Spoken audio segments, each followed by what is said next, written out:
New Orleans Mayor Mitch Landrieu says ladders, tents, grills must be placed 6 feet from the street curb, and fastening 2 or more ladders together is prohibited. We're going to go out there and ask people to move their ladders. And if the ladders are tied together and the ladders are causing a hazard, we're going to move the ladders. What? Well, they're not going to have their ladders or their spot. That's a lot of punishment for Mardi Gras, don't you think? And out on the Endymion route. We came here to make sure we get a good spot for Endymion. Courtney Call Smiling for the camera. And her little ones are already marking their territory. Yeah, I think if we come out the night before and everybody else has their ladders out, then we'll follow. Happy Mardi Gras. He wants to eat it. And both say they're willing to risk losing their ladders for a good spot. I mean, I don't want to break the law, but, kids have got to have a good time at Mardi Gras. Let's say hunker down. Hunker down. Hunker down, y'all. Hunker down. Hunker down. Hunker down. Hunker down. Hunker down. Hunker down.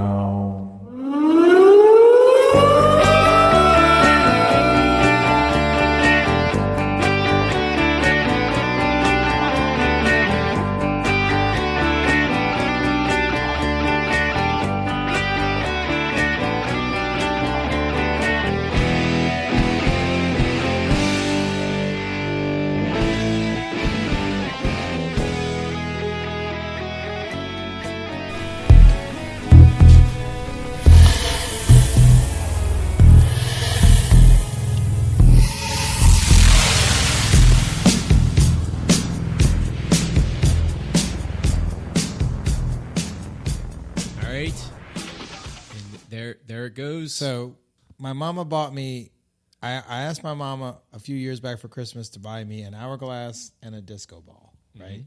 Mm-hmm. And my mama, who listens to this podcast, so she's going to... Hi, Mom. Hi, Mom. I don't know exactly how she's going to take this, but she is famous for cheaping it on the gifts. Like, she'll go out and she'll get just...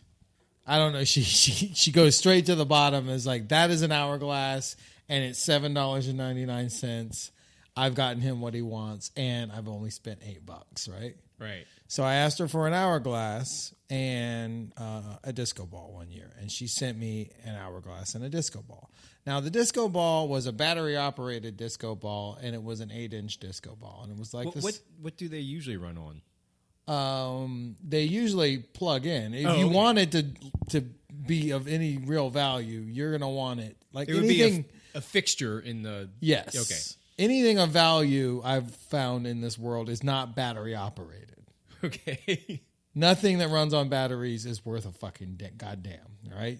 Tools. Like if anybody buys you like a power tool, a drill that has to be battery operated, if you're not just using it like every few hours or every few days, if you're using it to do any work, it's just you can't rely on that shit. It's gonna let you down. Right. Okay. And then with the power tools, often the batteries after they will completely run out, so they don't even take a charge anymore.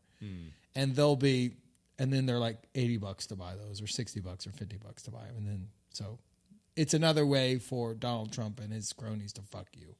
And by that, I mean like rich people who control stuff. Like batteries. Yeah, batteries is a good way. So she bought me a battery-operated disco ball that I feel like I may be expounding too much on this, but the way that these cheap things always have a secret way of sucking. Like one that if you pick up and you look at it real quick, you don't realize the sucky thing about it until you start to put it into use. And then the sucky thing reveals itself. Like, oh, this is why it was so cheap. Like, oh, I bought this phone. I got this phone at Family Dollar. It was awesome. It was only $3. Oh, wait, it doesn't have a 4. Right. Or like, oh, the cord just ripped out. Or, so they reveal their suckiness quickly once they get put into quick use. As soon as you're locked in. Right. The second week.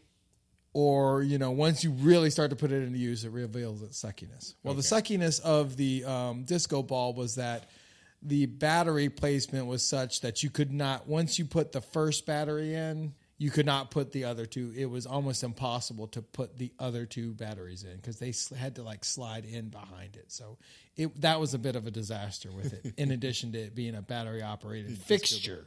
Right. If something is a fixture, there's no reason for it to be battery-operated. Anyways. So that's what sucked about the disco ball. But thank you for the sentiment anyways, Mom. The hourglass that she got me was a quarter of an hourglass. A 15-minute It was glass. a 15-minute hourglass. And Okay. I got it, and I was like, well, goddamn, that doesn't look like much. Maybe the sand, just spits through it real slow. And what ended up happening was, no, 15 minutes later, that fucker was done. And you have to flip it 3 times for it to get an hour out of it, right? You have to put in a little work for your time. We're telling you all this story because I have now an hourglass. This is not the one. This is more of a standard. Yeah, my mom will get me, she bought me a miniature slinky this year for Christmas. It wasn't the one that you hold in your hand and you go back and forth and it occupies your whole It's palm. when you get out of a gumball It's machine. one that you hold it in 3 fingers and you just kind of just barely move it back and forth. Chinese finger slinky. As useless as a slinky is, this is an even more useless slinky. Okay. Right? It would have to be a very tiny set of stairs for it to flip down, right? Right. And then Which time, is the most a slinky is useful for in the first place. Right, they have very little use, and yet the one that she got me, she managed to. It had even less use than a regular slinky. Okay. One year, she got me a shirt that said something about the perils of being in middle school, and this was 10 years ago. And You're really getting into the list of shit your mom. she always means well, and she's always very excited about Christmas presents and getting us presents and stuff. It's just the actual presents usually come through on the more Family Dollar, Dollar General, Amazon, straight from China side. So there's a life lesson with each one too. It's it's about frugality as much as it is about sharing. I guess, yeah. Okay. I guess, yeah. I mean, she does what most of them do what a Christmas present is supposed to do, which is here, you take this cheap shit. Right. So I fucked with her about it this year, and I was like, look, Mama, I asked for an hourglass. You got me a quarter of an hourglass, right?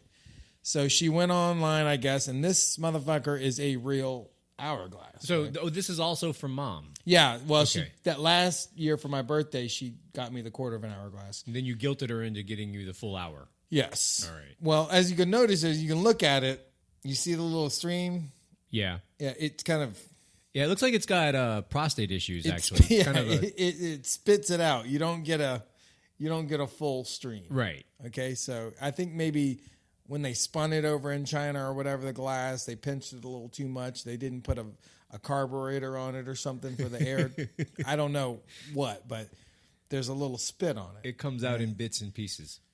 So my old man, who always gets the fucking just most badass thing, if you ask him for something, he will get you the most badass motherfucking version of that shit. All right. Well, good. So that keeps the family budget in It balance. does. I asked for an air compressor for him, and I was like, a little pancake compressor will do. He's like, nope. I got a fucking 30-gallon badass fucking air compressor. I got a Milwaukee jigsaw from him. I got whatever it gets. He gets you the most badass fucking thing that there is. Well, he got this thing out of it and turned it upside down. Come to find out, this is an hour and 2 minutes. Oh, so you calibrated the hourglass. Because he's retired, and they live on the Grand Lagoon in Pensacola, Florida, and their lives are just idyllic. They just they get up and they're like, "What are we gonna do today, Ma? I don't know." Let's find out how much time is in that hourglass. Right. Actually, They lead a beautiful life. They still love each other for 40 plus years, and it's just amazing out there. And he had time to flip it. he had an hour and 2 minutes. And you know what? If he had flipped it at 6 o'clock in the morning and he came back and it was 6:20 and all the shit was gone, it's okay. Because he's got every hour in that day right to just flip it back over again and witness it. So one day he was there at the very end, I guess, and it was an hour and 2 minutes. And I think that the 2 minutes is comprised of, if you look, that little spitting motion. It's all stop. I'm going to try and keep an eye on it as we go through this podcast, and if we don't fuck it up, this podcast will be an hour and 2 minutes. Yeah. So for the listeners, what we're doing here is we've decided that, first of all, it's just me and Lance tonight. Allie has skipped out on us. And usually Allie is our time scold. Like she will complain that we're not, we're running over time, and nothing she ever says really gets through to us. Yeah, we don't listen. We have a proper amount of shame from it. Oh yeah, but definitely. But like everybody else who gets shamed, they just feel the shame and then continue doing the thing that they. Right. It doesn't create any change in behavior modification. In our never-ending quest to do a show in the space of an hour, and in Allie's absence, we've just decided that we're going to turn over Lance's hourglass and see if we can talk to the end of it, and not go any further than that. It can be Allie. Yeah. Without the shame. But also, as the seconds tick away on this, we also we move toward that moment where we get hit by the bus or they pull the respirator on us too. When you look at an hourglass, it's one of the reasons why I wanted it. Right. Or whatever was going to happen to Dorothy happens. What was even going to happen to Dorothy? It was implied that she only had an hour, right? I should know this. Yeah, I thought based on my history. They had one in Flash Gordon too, but the sand ran up. Famous hourglasses. They had one in The Wizard of Oz, Flash Gordon, and then of course the soap opera. Oh yeah. Of course. Dum, dum, like sands through the hourglass. Right. So are the days of our lives, which is kind of what I was getting at. Okay. Yeah. Yeah. Nice. Well, thanks for providing that. That's Well, hopefully we'll fucking nail it at the end. Y'all all take bets right now with your coworkers, or just wonder to yourself, are they going to fuck this up? Probably. We're not going to take any breaks either. Okay, that sounds good to me. Because I don't think you can turn it on its side. No. You can't pause an hourglass. Right. That's the thing about it. So that means we got to play for 60 minutes. Yep. Like Matt Ryan. Yep. But hey, you want to talk about that? Sure, why not? So, hey, did you hear that the Falcons blew a 25-point lead in the Super Bowl? They did, and it was awesome. And I've made it my mission for the rest of the year to say that at least once a day to whoever will listen to it. It was a beautiful, beautiful moment. It's one of those things that brings me like a tremendous amount of joy. I already feel better this year just from that having happened. It was the second Super Bowl in recent years. No, almost the third. I think it's the third Super Bowl in recent years where it was like the dicks are playing the dicks. Right. The people you hate the most are playing. Right. And people are freaking out with their oh, well, who do you be for? What do you do? And definitely you are fuck the Falcons. That's a tattoo. So yeah, that's not really very difficult to sort out because nobody likes either one of those teams, right? Everybody was kind of concerned that the Patriots winning would make Donald Trump happy. Yeah, there's still a lot of residual hatred for Trump and everything he even remotely is affiliated with. Right, but that's kind of like everybody hates just the whole state of New Jersey now and stuff. But that's the problem with Trump in general, right? It filters down to every aspect of your life, and so you find yourself making day-to-day decisions based on just how shitty the Trump administration is. And it's true. You can't live your life that way. Don't let it ruin your day. And let it inspire you to go out and and get fucked up and have as much sex as possible. Because there's this huge glob of shit out there. Just right. So turn it into something positive, right? Yeah. Live your life as if the world may end within the next 4 years. Which I kind of always do that anyways, and that's a broader subject for me. Uh-huh. But now maybe other people will be awoken to the fatalism that truly exists in the world. This guy has suddenly got everybody feeling all fatalist and stuff, but that shit was there the whole fucking time. It's not like the world is any more fucking dangerous a place. I guess it is to a certain extent, but it's a marginal one compared to just how generally fucked up and horrible this place is anyways. And the only thing you can do is carve out a tiny little niche in which you fucking eat ho-hos and have sex and drink and go see rock shows. Right. I mean, you individually can choose to live your life according to that. Or you can take it as a motivator to do that or to do that more, right? Is that what you're saying? Right, that's how that's my protest. But I was saying just don't let it negatively affect your choices. Don't make bad choices because you're pissed off at Donald Trump, such as rooting for the Falcons. Right. That is great example. Because you have to weigh it between like the Patriots won, right? And what happened? Trump said congratulations to them one time, and that was the end of that. Like since then, 57 million other things have happened in Trump world to be pissed off about. Yeah, unrelated to Belichick and Brady and Kraft. Right. But had the Falcons won that game, we would still not be hearing the end of it from their fucking douchebag fans. Just everything about their Super Bowl was better than our Super Bowl. There would be so many reasons. They won by a broader margin and they beat a better team or stuff like that. Oh, I don't think the Patriots this year were better than whatever. You would still hear the Colts that year were 13-3. Yeah. It's just it's a simple rule. Just fuck the Falcons. And now we get this beautiful thing that happened where they collapsed. Right. It was almost a way for both of the teams to lose. Yeah. The Patriots won a little bit more, but you got 2 quarters and a little bit of another quarter of them really just getting their ass beat and right. Tom Brady getting sacked a lot. So if you hated him, he had a really bad time. So there was that. And then the funniest thing also was that, there was some Falcons fan that was just like, if we could just, all we have to do is, and then it's just shit. There's been a very few amount of games where so many things just went right for one team, Yeah. The second 2-point conversion, I was like, well, they're going to win now. Yeah. This didn't happen just for them to not miss a field goal and shit. I just remember, I like to tell people there's plenty of time left in a football game. It's true. And I don't know if I mean it ironically or not, but there often is plenty of time left in a football game. All kinds of shit can happen and often does all the time. I've seen enough of it. I did not ever give up on them in that game.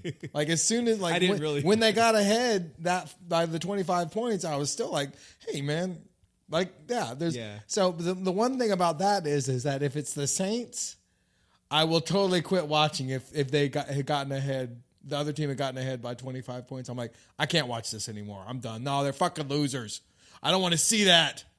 I'm going to go back, man. I'm going to try and carve out some other source of happiness in my life because I just can't watch the Saints do it. But if it's 2 teams where I don't really have a dog in the fight, I'll totally just keep watching it. Because what if there's always good hits.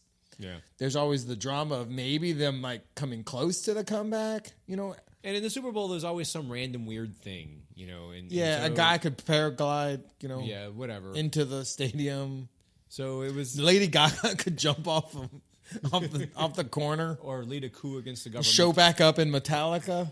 Right. It's just like, whoa, she jumped off a stadium and then she showed back up in Metallica. I was disappointed in that. I found out later that she had filmed that part in advance. Oh, it wasn't live? No, the jumping off the roof was a film part that Weak. they did earlier, and then they just kind of cut it into the show. Yeah, I was like, damn. I felt used.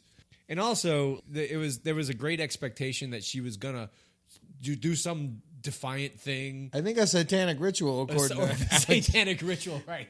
Right, and I was definitely like, this is gonna be great.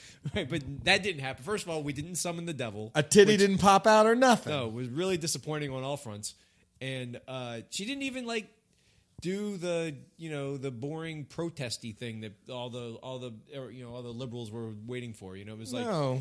And yeah, and in the end, it was just a Pepsi commercial. It was just another lame Super Bowl halftime show in a history of lame ones. Right. It was like I felt used. Well, you have to watch it because it's a spectacle. Yeah, I guess.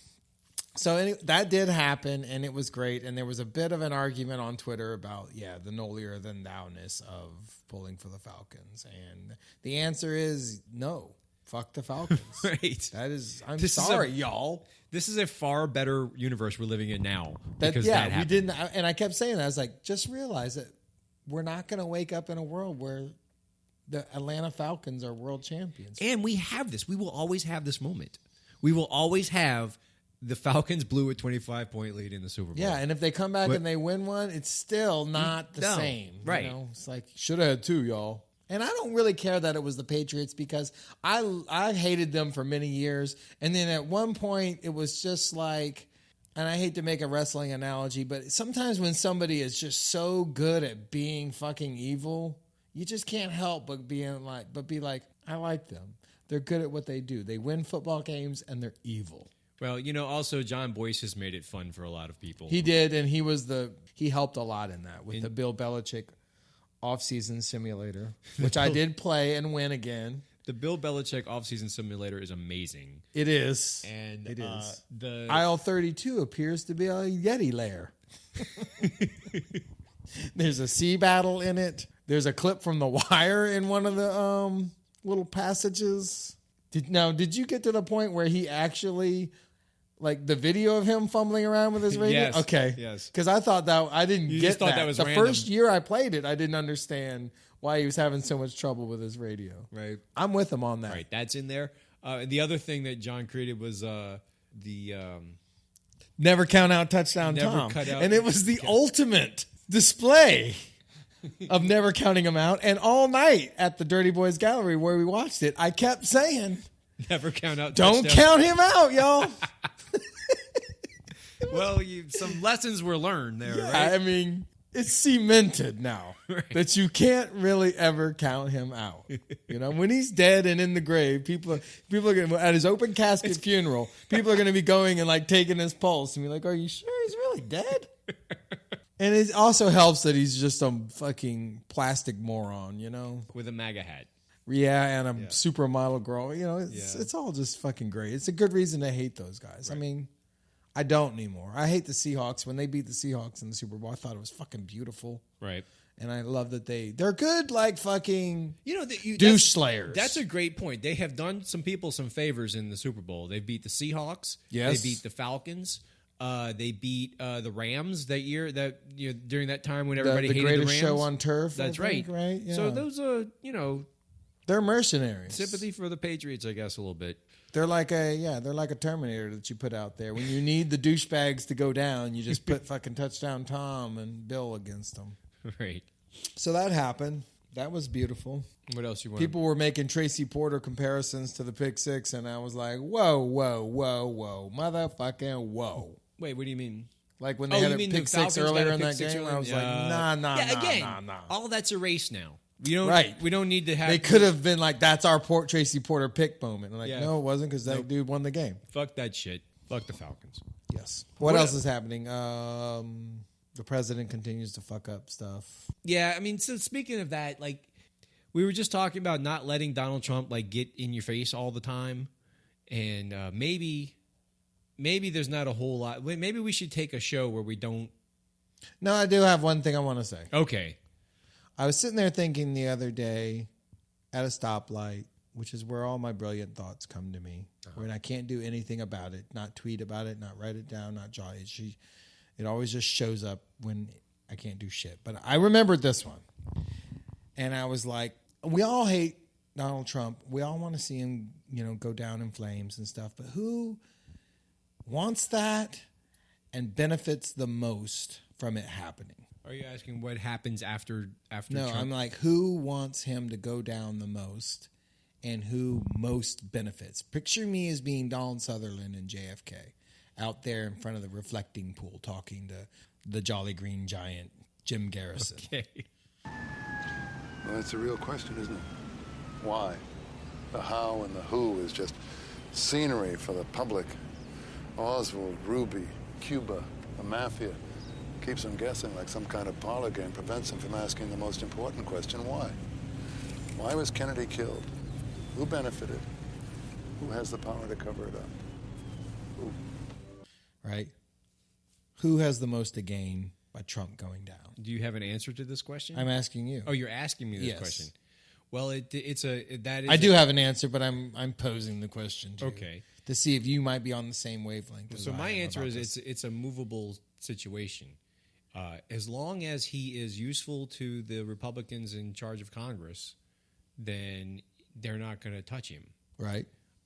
Until they need to pull the lever to eject him. In which he ends up down in the garbage chute of Willy Wonka's factory. Right. Wherever he goes, wherever Donald Trump goes. Mar-a-Lago, I guess. What is the ironic punishment that happens to Donald Trump in Willy Wonka?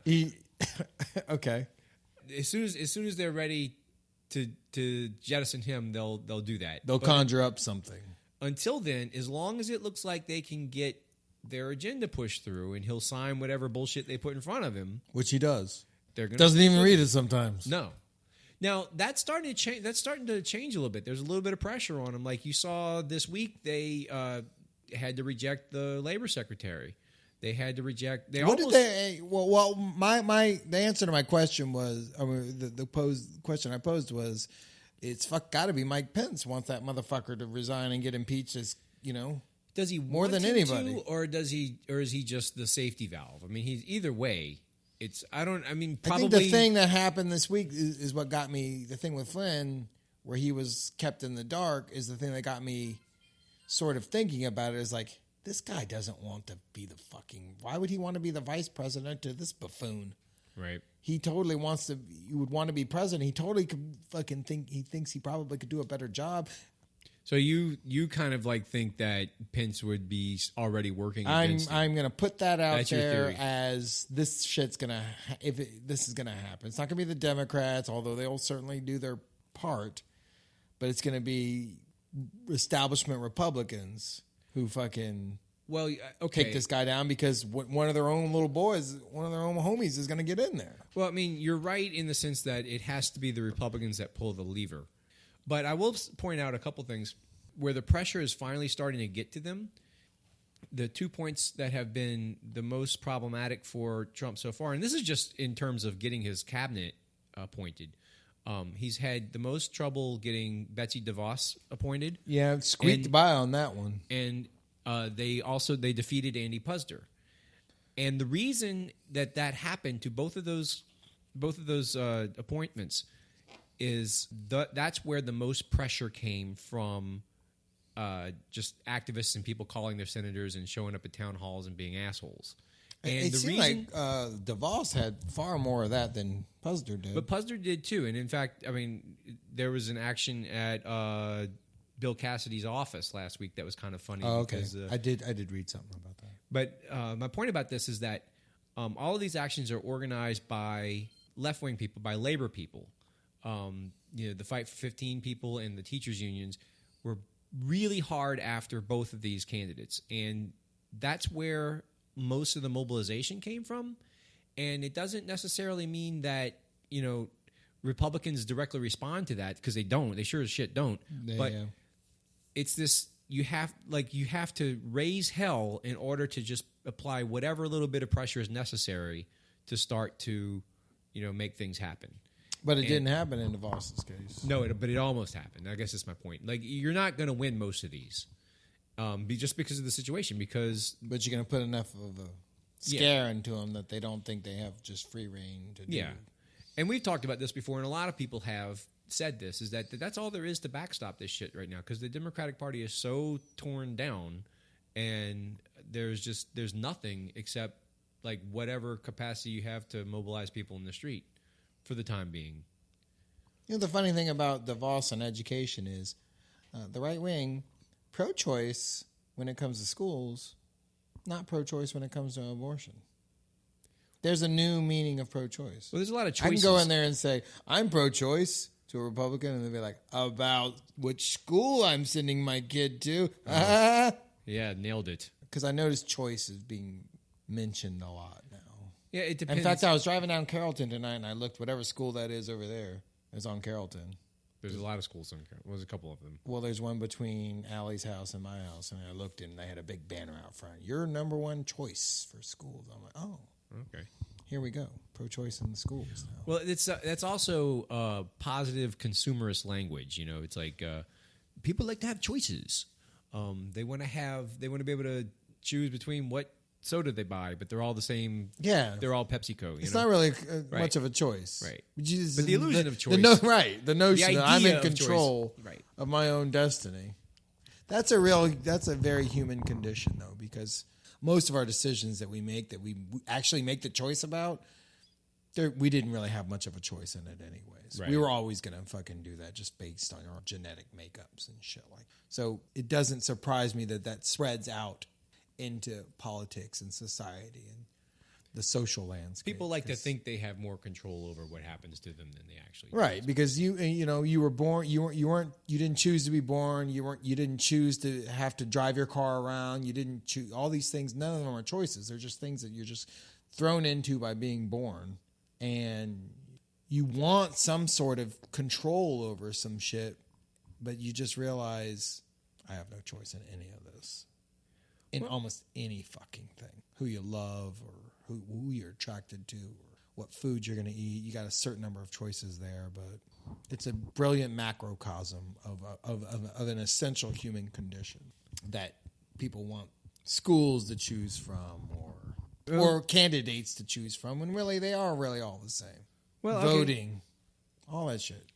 Nothing matters. That's what you're saying. Is that really what you're saying? No drinking and fucking matter. Okay. So those are your choices, though. Sure. Yeah, okay. Sure. They're the best ones. Maybe Tim and them will have different opinions as to whether or not they're actually in control of They will think they have different opinions because that makes them feel as though I have a different opinion. No offense, Tim and them. Y'all are beautiful and I'm critical thinkers, every one of you. But in the end. Well, isn't that what makes everything There is no free will. I guess that's what I'm trying to. I got philosophical there It's for a okay. second. I had a rough day and these beers are making me feel real good. So, in fact, let's get some more. You need one? Yeah, actually. Okay. Little getting. We're not taking a break. The hourglass is still running. No, this is all the hourglass. So we'll have a little getting some beers music or something play here while. Tell me about what your Mardi Gras plans are, Jeff. This is a discuss amongst yourselves. I'll give you a topic. You gave me a chance to talk without, So soliloquy, I would take it. no, that's fine. We can talk about Mardi Gras. It's coming. Today's Thursday while we're recording this, and tomorrow we're hitting into the big time. I think my slogan this year for Mardi Gras is going to be "Take it as it comes," and what I mean by that is don't overthink it. Like, don't try too hard, because when you start over planning and trying to like make it happen, that's when you get yourself into trouble. It's like that's when you force yourself to have a bad experience. Like you have to just to start with. There's a lot of tension out there right now. There's a lot of like people have had like this traumatic experience. Like again, Trump affecting everybody's fucking life and everything. 2016 was bad. You had to hear this every day about Prince how died. Right. But the Trump thing has really just got everybody in this dark mood. And I feel like a lot of people are there's a lot riding on Mardi Gras being like a really good experience for people. And I think that you have a chance to fuck it up if you try too hard. Like if you really like aren't just letting it come to you. So I'm just going to try to remind myself and remind everybody every day, like just take it as it comes. That sounds like old guy shit. Old guy shit. Well, guess like, what? Oh, I can't hit every parade, but I don't really want to anyways. I'm taking it as it comes. Well, okay, but it's not. I couldn't make every parade. It's not negative, though. It's not like don't deny yourself anything. If somebody says you want to come to my party or you want to come, if there's a parade coming, there's a thing that you want to go do the thing. I'm going to try and make Nick's for you next Wednesday. Okay. Because that's a nice mellow night that we always have. And also Nick's is going to be funny this year because they're litigious. Yeah, I don't think there's a parade that's been more controversial in the last 3 or 4 years. I wonder what it's all about. It's a good question. Did you see that? That is a good question, but there's an answer. It's not just that they're unlucky and they happen to get sued. No, I mean that captain has got some issues. I think. Well, so like last year, Captain, there was something involved. There's something about her like misappropriating dues and stuff. And then this year, there's this controversy over her and a person who got kicked out of the crew. Yeah, this one sounds really lame. This is the stupidest thing I've ever heard. I was reading that story. It was about a T-shirt. Right. She had the idea to throw T-shirts, right? Right. And said that it would be their signature throw, which everyone knows their signature throw is a purse. Right. And I was reading the story thinking, is she trying to say that she invented throwing T-shirts out at Mardi Gras parades and that's her intellectual property? And I'm thinking that to myself, and then I look down, and I am wearing a fucking shirt that I caught at Toth like 2 years ago. And I was like, she couldn't be thinking that because I am sitting here, you know. And I must say that y'all always have the worst shirts. Well, good. That's a $200 idea right there. Yeah, just the so really bad shirts. A cheesy Perlis design fucking shirt out every year. By the way, I'm making really crappy throws this year. I've personally designed and printed the Hunker Downcast official medallion beads. So if you see Tim and them on the route, yeah, you can toss one out to them. All for Tim and them. They'll, in lieu of the, smoking jackets or whatever it was we were going to get them before. Oh, we were going to do that? Something like that. Oh, wow. They'll remember what it was. Maybe when we start making as much money as Chapo Trap House, right, we can get Tim and M's, or at least smoking, or at least as much money as Lamar White. We can our soon-to-be competition, I guess. Man, fuck him and fuck that podcast. Really? No. Well, fuck if his podcast. If he starts a podcast, I will start a mock. Feud with him. All right, good. That raises us both up. That's just another wrestling thing. Yeah, you're the promotional guy. I haven't mentioned Star Wars yet this episode. Oh, I just did. That's another wrestling thing where when you have a feud with somebody, you both just try and make the other guy look as good as you can. Mm-hmm. So we start this mock feud with Lamar. He bags on us during his podcast. We get pub from him. Okay. We bag on him during our podcast. We give him pub from our listeners, and we both rise up together. All right, but aren't we breaking the fourth wall now by... it doesn't matter. Okay. If no one who watches wrestling thinks it's fucking real. Everyone just wants to see the pageantry of it. Okay. So Tim and them will just appreciate that we're bagging on Lamar, right, and all his... It's like his Tim and them's will do the same. It's like Mardi Gras. It's not real. It's a pageant. Yeah, it's like Engineer Pat, like actually being the engineer. He's not the engineer. He's just... They know that. Do they know that? Well... Okay. This is my 18th Mardi Gras. I counted. I know that doesn't mean much to you, but that means something for someone who hasn't lived here. It's significant. I don't know. I'm not planning on having a 97, but we'll see. I'll take it as it goes. Yeah, like I said, take it as it comes. But I say that with trepidation because I feel like we need this to be a good one, but I don't want to force it to be a good one. I don't see. You know what I mean? Even the bad ones. The worst one, I think, was the cold and wet one. And the weather is the only thing that can really make it bad, right? Weather or sickness. Yeah. Well, and even if there's a sickness, that's only bad for you. No, there are other things that can happen. A terrorist attack or something? Well, no. I mean, just other things can happen. Antoinette Cato can die on Mardi Gras Day? Maybe. Let's... I thought that was just a beautiful thing, though, I mean, it was sad that she died, but goddamn, if I'm going to go, I wouldn't mind going on Mardi Gras Day, or at least Ash Wednesday. But how about I'll change that, Ash Wednesday. Okay.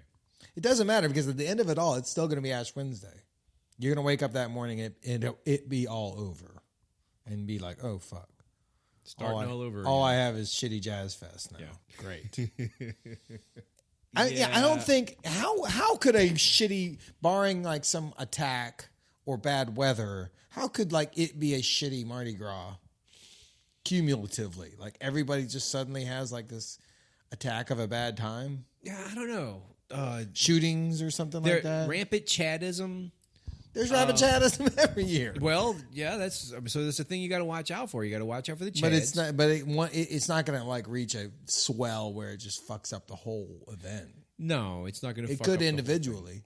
But let me try to explain a little bit of what I'm thinking about. So we did Krewe Du Vieux last weekend, and one of the things actually that Kevin Allman noticed, and I noticed that night.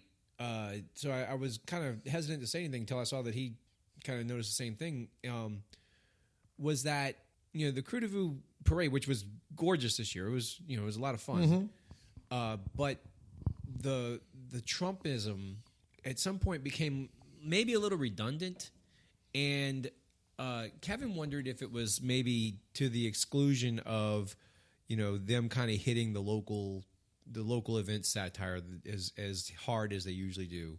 And maybe it felt like it was forced a little bit. Like, they say, oh, look at this. We have this ready-made like pile of crap. Like there's this guy who like talks about his penis and likes to watch hookers pee on things. And, allegedly we can, but it's so easy to do, the pussy grabbing and all that stuff. We can do this. It just plugs right into their whole idiom. So you think the satirical crews will be more like that? Well, Crew de Tot won't be like that. They're his boys, ain't they? But let's just focus on Krewe Du Vieux for the moment. The experience of seeing that happen was kind of like, well, maybe they're trying too hard. It was like being self-actualized on the podcast a little bit. You know what I mean? Like just talking a little bit too much about, we're here to do X today. Well, okay.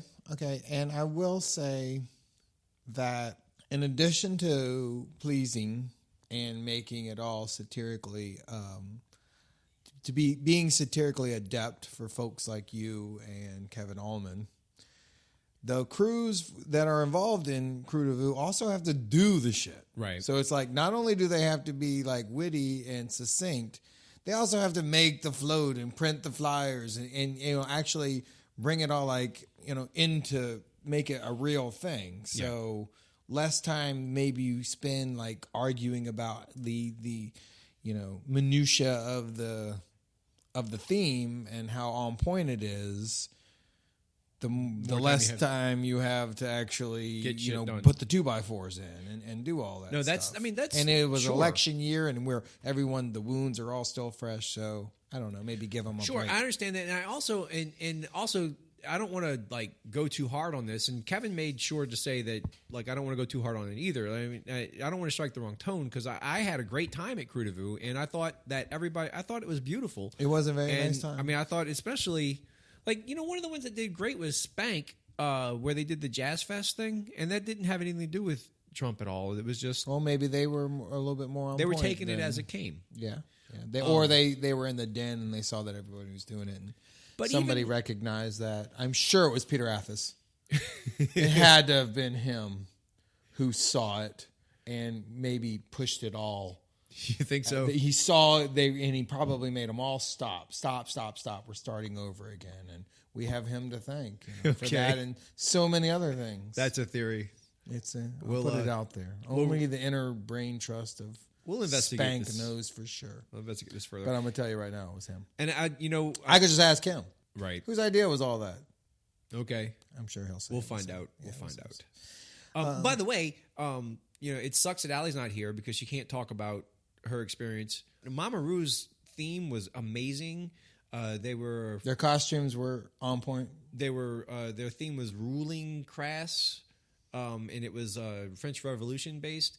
And they looked amazing. They did. They looked good. The fucking wigs and the, And I again, Allie can't tell you about it. Stellar, my former crew. Mm-hmm.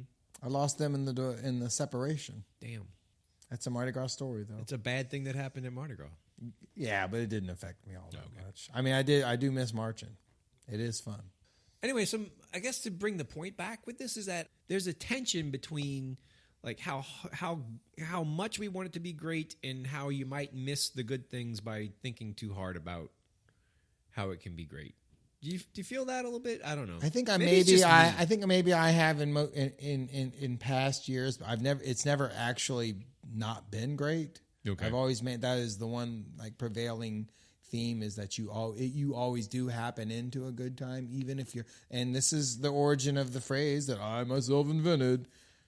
Life is a series of Ash Wednesdays and Fat Tuesdays. It is. Mardi Gras is a series of them where you have these. And what happened to me that year was I had these manic highs, and they would always be like, I was like, this is a fucking great. This is, the shittiness is over. The shittiness is over. I'm having such a good time. And then bam, something shitty would happen. And I'm like, oh God, well, Mardi Gras is ruined.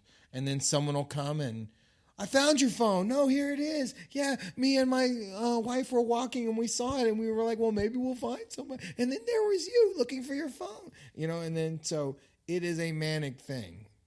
You will have your highs and lows and lows. And that's sort of that is the macrocosm of that. It's a series of It always ends on Ash Wednesday, though, Jeff. Think about it. It is. As you go through your manic roller coaster of highs and lows, at the end of it, always. I mean, I think Ash Wednesday.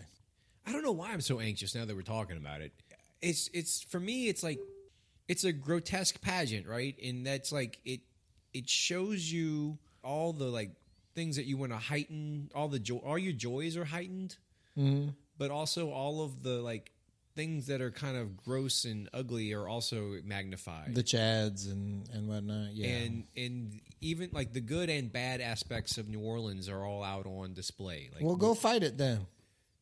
But it's not about being at a fight. It's about like just kind of experiencing it all and like there's good and bad in it. And I'm anxious and I'm excited at the same time. And I guess that's right. I think that's the right way to feel about it.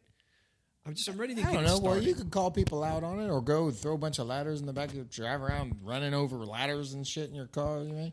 You know, now is the time to you know what? The other night, there was that 6'9" dude. Did you see him out on the parade route? No. There was a 6'9" dude who I was talking to earlier. I think he was Australian or something. Anyways, he was a big dude. Okay. And he was hitting on the girl that I was with, Tisha from the Bayou. And he was hitting on her pretty hard. And I was like, thinking to myself, I was like, you know, I'm going to fight this dude. It's just going to be fun. I'm going to have to go fight him. And then all my friends were there. So I knew it was just going to get broken up. Right. Okay. But I was like, wouldn't it be funny if I fought this dude? And then afterwards, I'd be like, I'm not mad at you, bro. Come on. Let's hug it out. Let me go buy you a beer. It's fun. I just want to fight you real quick.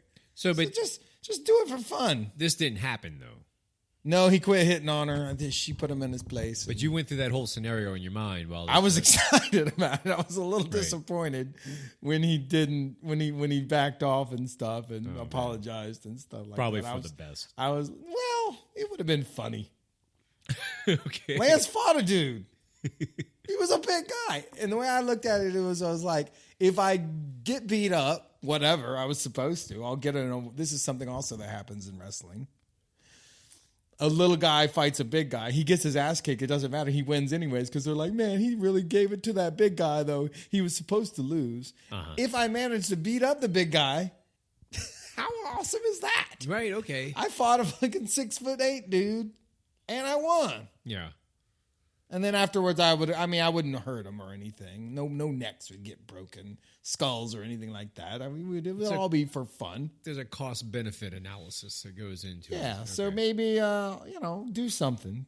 If you see the douchiness happen, just kind of this year, holla at him or bust back at him or do something, just for fun. And it makes you feel good because you stood up to somebody. The thing that's kind of starting to worry about that, making us worry about that this year is that, the Chad stuff is starting to happen a little bit earlier than it has in the past. And Gambit has kind of noticed that. They started finding the stuff on Orleans Avenue, I guess at the beginning of February. Right. As bad as that always is, it's even weirder when it starts creeping in at that point. Mm-hmm. And just this week, it's starting to happen on St. Charles, which is really interesting because St. Charles has a long, slog of parades that come through. There's a lot of parades that come through, and the shitty ones, not the shitty ones, but the small ones, start tomorrow. You call them shitty. And, I don't want to say shitty because I go to all of them, right? Right. So, and the ladders are going to be there, and no one's going to be in them. But the ladders are there now. They were there this Monday. They were out there on Monday and Tuesday this week, and the parades don't even start happening until Friday night, and that is new. Well, you don't want to get all civil disobedient and go smash up the ladder? Well, no, like but that? they, people started complaining about them. They put on TV, and the mayor made his bold statement about how, we're going to come get your ladders, and that's going to be punishment. You're going to lose your spot and your ladder. Sounds pretty good to me. And but he doesn't give a shit, and they're not going to do anything. These people, they just want to. They always make their official statement, and they make their.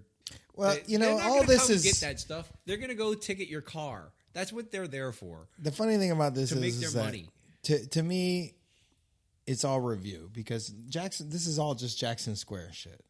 It's like there's a certain space that you need to get out there where you go and you set up right? And it's a public space, and people try and save it with various objects and stuff. Okay, and right. it's been going on out there for fucking like 40 years, right? And it's the same shit where happens earlier and earlier and earlier and earlier and earlier because everyone's just, they don't want to miss their spot. They don't want to save this spot. So it's like kind of fear driven, of course. And then they go and they try and do something outside the law to save their space. And nothing ever happens, obviously. But also, what's their recourse if you just say, hey, I'm kicking it in your space. I don't care. Right. You mean in Jackson Square or at Mardi Gras? Both. Okay. This spray paint is not binding. Yeah. This is not a contract. So this is not a deed or a lease. So you're right, though.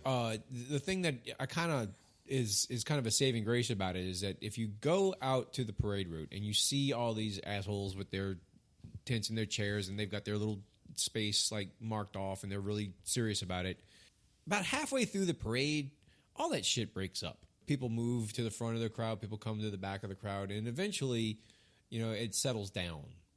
And they become more welcoming to other people. They let people with kids through or stuff. Yeah, they like either that. wear down, and a lot of them leave. That happens on Jackson Square also. So it's not something to. I guess you were saying, fight that shit, and I'm like, yeah, don't start a fight over it. Like, just no, don't start a fight over it, but say something. I would like make to them. You know what I did last year? I was driving down. It was Friday night. Endymion was the next day. And everybody that was out there on the neutral ground, I was like, I dropped a friend off at a bar and I was coming back. I was driving, and everyone I saw out there camping out, I was like, you're fucking stupid. You fucking dumbass. Yeah. Just for fun. Fun. Yeah. Okay. To let them know, hey, That's you know part of what? the You're fun. being a fucking dumbass. And maybe it did some good. Maybe it didn't. I don't fucking know. Made me feel better. Well, Felt as though I had made a... That's what matters. Maybe I fucking called somebody's dad a fucking dumbass or something. Fuck them, though. Yeah. You don't need to do all that shit. Anytime somebody tries to occupy or possess public space, it always just infuriates me. It happened out in front of my apartment about 3 weeks ago. The church over there. There's the Batcher. The Batcher? All up and down the street. Mm-hmm. Between the sidewalk and the street is public property. Uh-huh. So every now and then on this street, for whatever reason, there's a side where people park on. There's a side where people don't. Every now and then someone does. Yeah, I've noticed that. So what I do is, if the side where everyone parks usually is full, then I'll just park on the other side. And Sure. the church across the street it's all concreted over. There's no grass on their Batcher. And they use it to like pull their vans up to the church, but it's not a driveway. Okay. It's just concreted over Batcher. So I'll park there sometimes. And they left a note on the car that said, if you park here again, you're going to be towed. Oh, they left a note. And I love that. I just lost my shit. Yeah. So I wrote on the note, it's public property, and pinned it to the nearest tree so they would see it. And Do you think they got it? Well, I went inside and like 30 minutes later I had to come back out and that shit was gone. So somebody got it, right?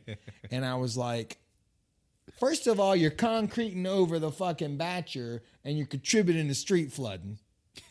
Second of all, I'm having to park, a half a block away and walk to my apartment, and people I'm with are also having to do that. Or if someone's coming over, like you tonight, they're having to walk a half a block because you think that you just own this public property. And it happens during Jazz Fest too. Yeah. They'll put fucking garbage cans out in front of their place. Like one time I had moved somebody's garbage can. They put their garbage can out with some fucking tape around it. And I was like, this is public space. I'm moving this shit. And they came out and they're like, why'd you move that? We live here. And I was like, was the Jazz Fest happening when you bought your house? And when you bought your house, did you know you didn't have off-street parking? So if you don't got off-street parking and you know the Jazz Fest is happening when you bought your house, then you don't got any right to go put out your garbage cans because it's public fucking property. And people you don't own are the shit. weird about that shit. Yeah, Like, they always try and want their little extra. Yeah. They don't want to pay the extra 20 or 40 grand it's going to be for a driveway. They're going to handle it without the off-street parking. Well, whatever. We'll just park on the street. Not super crowded. And they don't think, well, the Jazz Fest is just right there. So for 2 weekends of the year, it's going to be a little fucked up. So act accordingly. No, they're going to do that. And then they're going to put out their little garbage cans and shit like that. Well, and people do that just not even during Jazz Fest. An apartment I lived in the Bywater, a lady, I moved her garbage cans one time and she took up like 2 spaces. And she got on my case about it. And like, you know, you came in this neighborhood and now you're trying to, I was like, I don't want to hear any of that. I pay property taxes in New Orleans because I do. And this is public property. And I pay for the maintenance of this street and I pay for all this shit. And I'm a park here. And she got all up on my case because she felt as though she had this right to this public space. Yeah. I mean, I noticed that she's recently got some handicap signs put there. So she convinced somebody that she was handicapped and needed to park there. I'm like, fair enough. You did what you had to do, and now only handicapped people can park here. Well played. I bow to you, ma'am. Good one. Okay. But, you know, everybody does it, and it's just bullshit. No, you and can't. that gets really bad around our place at Mardi Gras time. And it's getting even weirder now because everybody's got an Airbnb over there, so there's not even people that actually live there anymore. And it's like Stokes. It's just whoever's driven in that year. That's what dictates the mores of the parking situation in front of the house. Yeah, like who's cool and who's not. Yeah, who's some fucker who's just rolling in and is going to chat it up. And what we try to do is like, you know, as you get into the second weekend, by that Friday, my car is in a place and it's not moving. Yeah, like I'm parked and if I got to go somewhere, I'm on the bike. But that's what most people who live near a parade route or the Jazz Fest should do. Just be like, you deal, right? It's French Quarter all the time for them. So or it's French Quarter like once a weekend. It's like once a year. It's like for a few days. Like deal with it, you know. And that's I don't know. People, fuck your garbage can. You're like, oh, these people are invading my neighborhood. And it's like, well, right. You knew it. You knew it. I mean, it's a very rare person who lives in, you know, that portion of Mid-City where they lived there forever, and then the Jazz Fest started up and went out of control, and then blah, blah, blah, blah. Yeah. How much time? Look. Oh, man, the hourglass is getting pretty low. I think we talked about everything we were supposed to, though. Did we really hit everything? We did. Mardi Gras. Oh, we didn't talk about the NBA All-Star game. Well, that's part of Mardi Gras, right? Like that's... Like it is. Well, what's going on is that they're pushing an equality theme because North Carolina was total dicks, and they're being like, fuck you, we're going to New Orleans. Right. Well, okay, sort of. They've kind of, like, Nike has these big wraparound ads on some of the buildings downtown. Including over the entire side of Benson Tower. And we saw the one on the Le Meridian on the way that, you know, like, the ball should bounce the same for everyone. And it's equality. Yes. Swoosh. They're monetizing... social, but I've thought about it. It's like what's particularly it's a little icky, a little not. What's egregious about it is that Nike likes to like present that face. They have this whole ad campaign based on something called. Oh, it's only Nike doing it? It's not the NBA? Well, it's Nike in partnership with the NBA, but it's okay. But Nike has this whole ad campaign based on something this kind of pop sociology thing that is called the girl effect, which is. It's specifically designed to rationalize the exploitation of labor in third world countries. And it's, you know, if we hire women to work in our sweatshops, they will do more with the 30 cents an hour that we pay them because they're responsible women who go back to their communities and they spread it further. And it's the way Nike promotes it is the hourglass has turned. Okay, anyway, I really want to talk more about this, but the hourglass has turned. Oh, so you don't want to hear the rest of the girl effect? No, because I will start to. All right, well, we're going over. Okay. So anyway, sorry, Tim and M. So Nike has this fake, you know, smarmy. They don't show the girl in the sweatshop, huh? No, they talk about how they promote. They're probably showing women athletes, huh? They are, but it's based on this. We empower the women first, and that's how we do that make social change. Well, they claim that they do. In fact, there's a couple. In fact, I've seen many of those empowered women in those huge warehouses at the sewing machines. Mm-hmm. There's 9, 10, 100 rows deep and stuff. They look empowered. There's an article about it I'll put in the show notes that specifically looks at that and goes to Cambodia and Vietnam and talks to some of the women in the sweatshops, and it's what you would expect. And ask them how empowered they are. And anyway, so I think about that when I look at Nike's ads around New Orleans right now with the how they're promoting equality.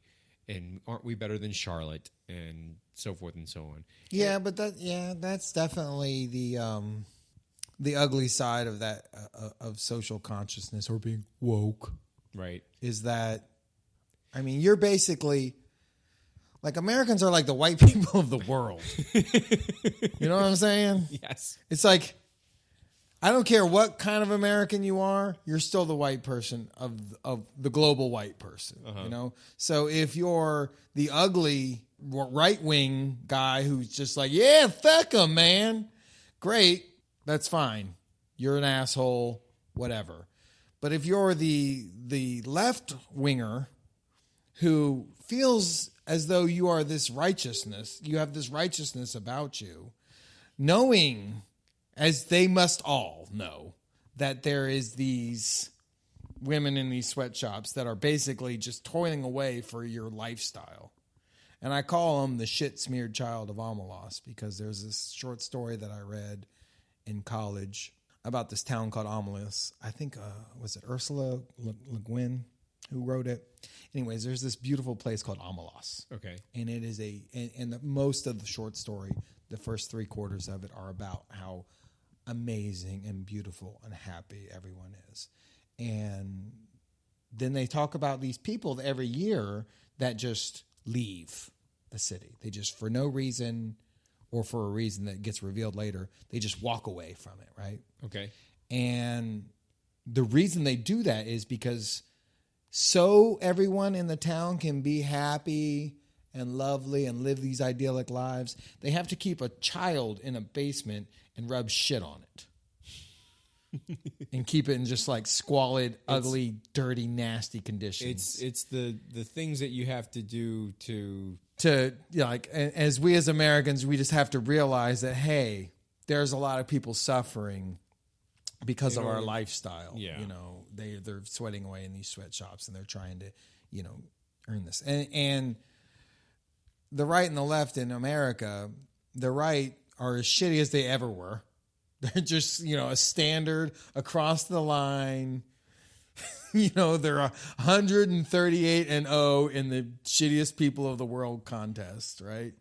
And then you have all these other people who are woke, who just don't realize, like, hey, you're the white people of the world. Well, yeah. What I would add to that is that the woke in the ironic sense that you're saying. Yeah, worst word ever. Right.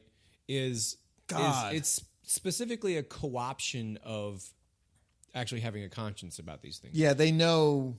It's about using that to further, like Nike's interests by, we'll put a pretty face on it and continue to be the schmucks that we are and make you feel better. Right. And how does it serve Nike or the NBA? It's because most of the people that drive their fucking business are athletic black folks. Right.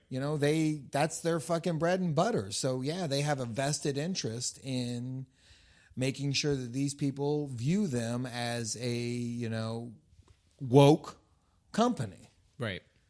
But there's small value. Push come to shove, I don't know. I don't know who the CEO of Nike is, and I don't know who the owner of Nike is. And I don't know who's on the board of directors or anything like that. But I wonder how woke those people are. Or are they black folks? Are they women? Are they Mexicans? Are they disabled? Are they gay? What's that going to ultimately come to? I don't know that. I see. Speculating here. I see. I just want to say also, though, that there are some, like, sometimes there's collateral benefit to having, for example, it is good that the NBA is shaming the state of North Carolina for their stupid fucking bathroom law, right? Like it's good that they're made to feel bad about having passed that law, I guess. It kind of sucks that we have to deal with the shit from the NBA All-Star game in the middle of Mardi Gras.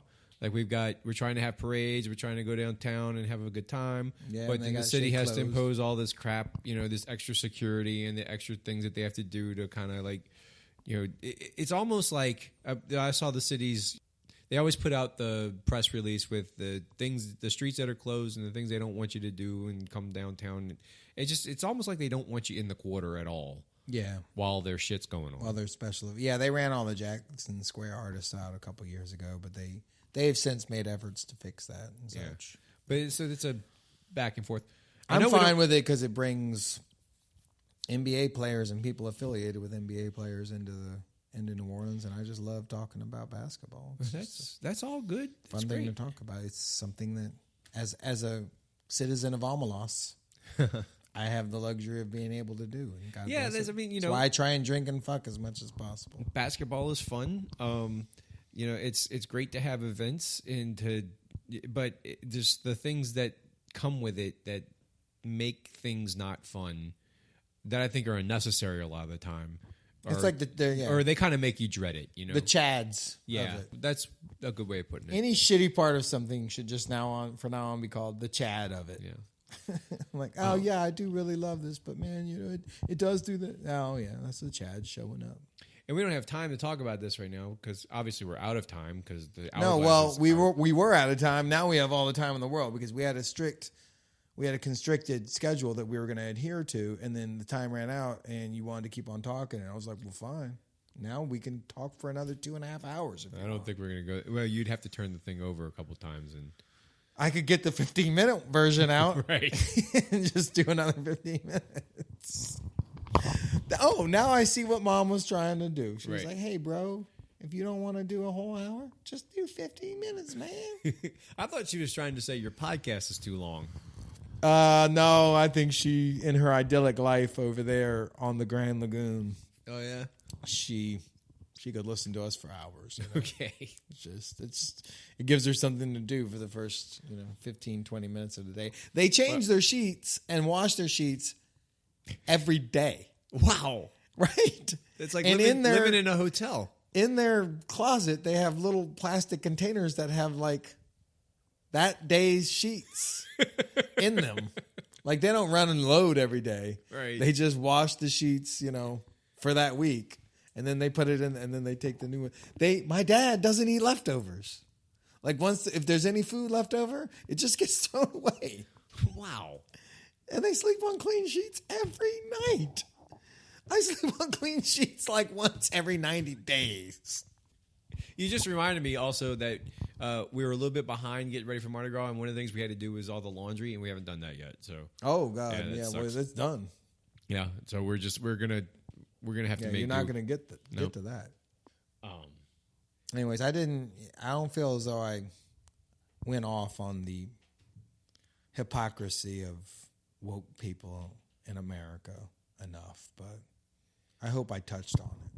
Well, what I was by all means, keep fighting your fight. Don't get me wrong, but just don't ever feel too fucking righteous about it. All right, don't start coming at the rest of us as if you are fucking on the Buddhist journey, and the rest of us are just the fat pigs who are shaming you and shit like that. It's like, no, you're fucking, if you want to really be woke, go on the Buddhist journey, quit everything you fucking do, and join the fucking Peace Corps and go build a fucking dam or something like that. Yeah, or at least acknowledge your own limitations. You're not perfect, and none of us are perfect, but we do have our own problems. To have the standing to shame other people, then you should fucking be as perfect as you can.